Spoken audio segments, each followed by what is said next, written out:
So this is an unexpected release from IWC, but at the same time, very familiar. Let's begin.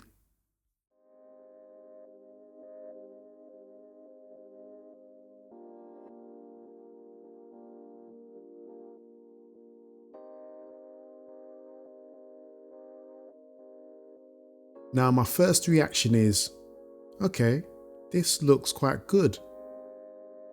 But why is it taking so long? But I'm not even going to go there.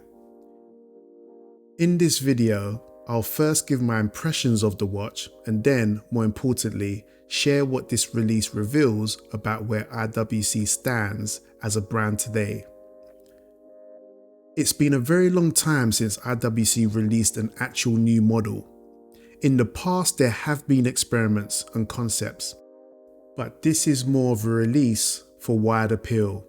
So on my first look, I assumed it was just another pilot's watch from IWC, the much valued watches IWC has produced in many iterations.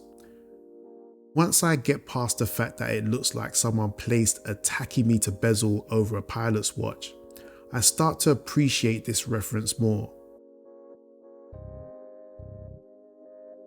And for IWC, releasing the popular pilot's watch that's a little sportier than usual makes remarkable sense. And released in titanium and ceratanium, top marks for IWC's experimentation with materials beyond stainless steel.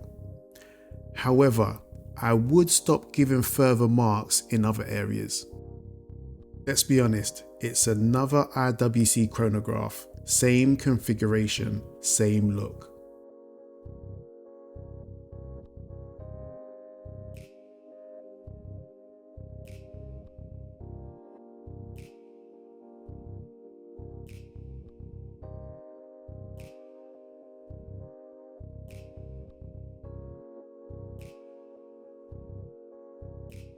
One of the things that struck me about the watch is how busy it looks, evoking the instruments you see inside aircrafts.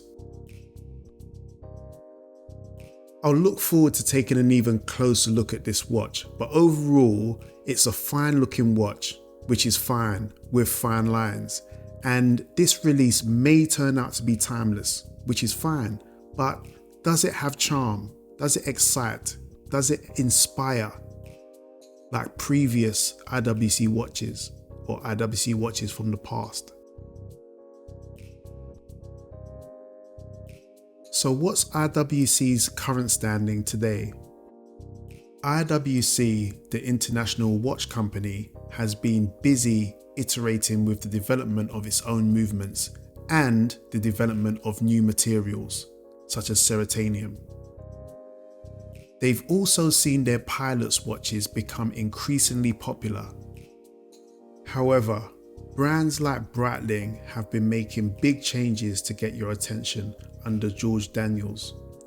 Tudor has been exploring the Black Bay in numerous iterations, both brands building new models to create the next classic, while IWC has been iterating on their core models.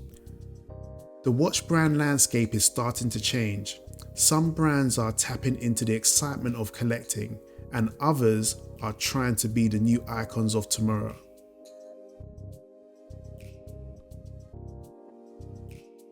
This watch release indicates that IWC is focused on sports models.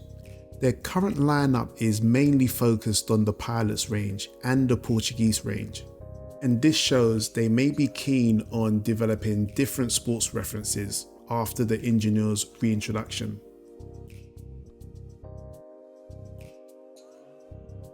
They're fully embracing materials. IWC has a rich history of using exotic materials in watchmaking, so to release non-steel sports models in titanium and ceratanium shows ambition again. It's a sportier pilot, which would appeal to pilot fans and give them more options. The size also shows they're trying to appeal more broadly with a 41mm case. which a lot of IWC fans have been asking for a very, very, very long time. The design is not unique to the model. While it's a new reference, it still is an IWC Pilot's watch with the same sub-dial configuration, just with an added tachymeter. They're playing it safe. The engineer is similar to previous models, and this is a modified Big Pilot. IWC have not released a genuinely new model since the Big Pilot Shock Absorber XPL. And that was effectively a limited edition concept watch. So with this reference, are they doing anything new? Other than the use of materials, do they actually go far enough?